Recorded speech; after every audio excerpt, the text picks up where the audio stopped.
جس زمین پہ سجدہ نہ ادا ہو۔ اس سے بڑا بھی کوئی جرم ہے؟ زنا کرنے کو گناہ سمجھتے ہیں، نماز کا چھوڑ دینا زنا سے بڑا جرم ہے۔ رشوت کھانے کو گناہ سمجھتے ہیں، نماز کا چھوڑ دینا رشوت کھانے سے بڑا جرم ہے۔ قتل کرنا بڑا گناہ سمجھتے ہیں، نماز کا چھوڑ دینا قتل سے بڑا جرم ہے۔ سجدے ہی کا تو انکار کیا تھا شیطان نے کوئی زنا کیا تھا، کوئی قتل کیا تھا، کوئی شراب پی تھی، کوئی جوا کھیلا تھا، کیا کیا تھا؟ کوئی شرک کیا تھا۔ شیطان سجدے کا انکاری ہوا، ایک سجدے کا انکار کر کے وہ ہمیشہ کے لیے مردود ہو گیا۔ اس مسلمان کو ہوش نہیں ہے جو روزانہ دن میں 5 دفعہ 20 سجدوں کا انکار کیے بیٹھا ہوا ہے، اور پھر آرام سے روٹی کھاتا ہے، آرام سے چائے پیتا ہے، اور آرام سے کہے لگاتا ہے، اور آرام سے اخبار پڑھتا ہے، آرام سے بیوی کے پہلو میں لیٹتا ہے۔ ایک سجدے کا انکار ہو کر شیطان ہمیشہ کے لیے مردود ہوا۔ جس نے فجر کا انکار کیا سجدوں کا، پھر ظہر کے سجدوں کا مذاق اڑایا، پھر عصر کا مذاق اڑایا، پھر مغرب اور عشاء کا مذاق اڑایا۔ گھر میں نماز پڑھنا بھی چلو نہ پڑھنے سے تو بہتر ہے، پر یہ بھی نماز کا مذاق ہی ہے۔ اور 8ویں دن سر پہ ٹوپی رکھ کے آیا۔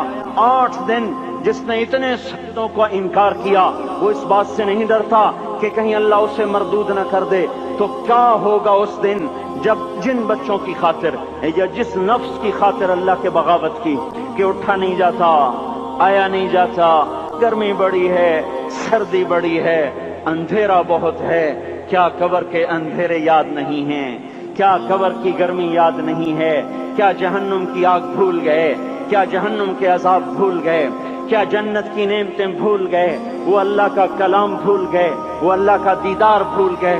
وہ اللہ سے ملاقات بھول گئے؟ وہ محبوب خدا کی محفل بھول گئے؟ یہ کیسا اسلام ہے؟ یہ کیسے پتھر دل ہیں جو کمانے میں تو ایسے مست ہوئے کہ ہوش نہیں، اور جب اللہ بلائے تو ایسے غافل ہو جائیں، نہ بوڑھے پر جوں گے، نہ جوان کو ہوش آئے، نہ کسی عورت کو ہوش آئے، نہ کسی مرد کو ہوش آئے، نہ بازار بند ہوں۔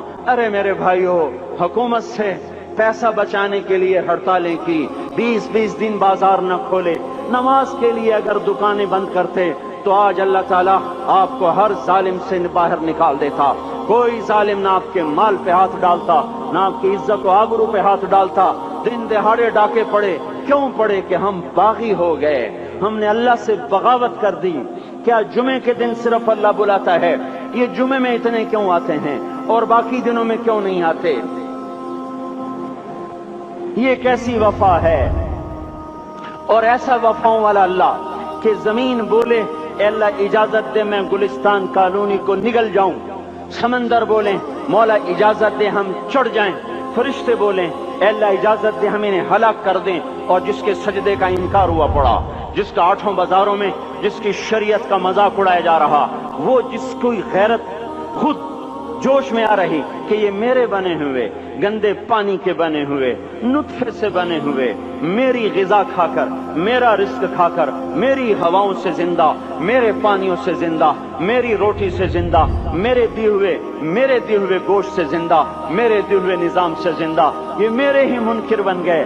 1500 روپے کا ملازم آپ کو چائے کی پیالی نہ دے تو آپ کہتے چل چھٹی کر، ہم کوئی اور رکھیں گے۔ اور جس نے اتنا بڑا وجود بخشا، آنکھوں میں چراغ جلائے، کانوں میں فون لگائے، دماغ میں برق کی روئیں دوڑائیں، دل کو دھڑکایا، سارے بدن کے تک خون پہنچانے کا نظام چلایا، پھیپھڑوں کی فیکٹریاں چلائیں، رگوں میں خون پہنچایا، ہڈیوں کو غذا پہنچائی، اور آنکھوں کو غذا پہنچائی، بالوں کو غذا پہنچائی، زبان کو بولنے کی طاقت دی، دانتوں کو کاٹنے کی طاقت دی، دو وہاں نالیاں لگائیں، سانس کی الگ کر دی اور معدے کی الگ کر دی، اور وہاں پردہ لگایا، جو غذا منہ میں جائے تو معدہ کھل جائے اور پھیپھڑے کی طرف جانے والی نالی رک جائے۔ جو اللہ اتنی حفاظت کرے کہ آپ کا لقمہ آپ کے معدے میں جائے، وہ 2 ہی تو یوں ساتھ ہیں، بالکل یوں ایک ساتھ، اور وہ اللہ اتنی طاقت والا کہ سانس کی نالی بند کرے اور معدے کی نالی کا منہ کھولے اور غذا کو منہ میں سے گزار کر وہ معدے میں پہنچائے، پھر ایک زبردست طاقتور نظام چلائے، اس کو توڑ کے آنتوں میں پہنچائے، پھر کروڑوں قسم کی فیکٹریوں کو حرکت دے اور اس میں سے خون کو کھینچے، غذاؤں کو کھینچے، پھیپھڑے کو غذا، خون کو غذا، خون خود غذا لے کے چل رہا، آنتوں کو غذا، دماغ کو غذا، ہڈیوں کو غذا، ناخن کو غذا۔ ایک ناخن کھینچ لے تو ہم کیا کریں؟ کیا میرے مولا کا نظام ہے؟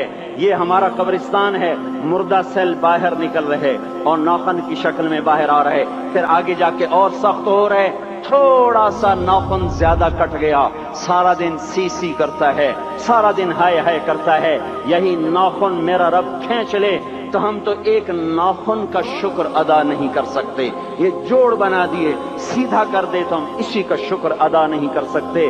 میرے بھائیو، یہ سب کچھ کر کے پھر ہم اللہ کے باغی ہو جائیں، ہے کوئی عقل میں آنے والی بات؟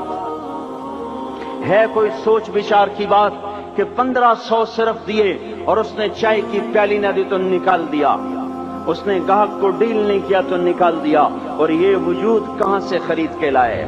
یہ زمین کس نے بچھا کے دی؟ والارض وضعها للانام۔ اے میرے بندو، میں نے ہی تو تمہیں بنا کے دی۔ فاکہۃ، دیکھو میں نے تمہارے لیے پھل نکالا۔ والحب ذو العصف والریحان، میں نے ہی تمہارے لیے غلہ بھی بنایا اور بھوسا بھی بنایا۔ فبأي آلاء ربكما تكذبان، میری کیوں نعمتوں کو جھٹلاتے ہو؟ کیوں میرے باغی بنتے ہو؟ کس کس کا انکار کرتے ہو؟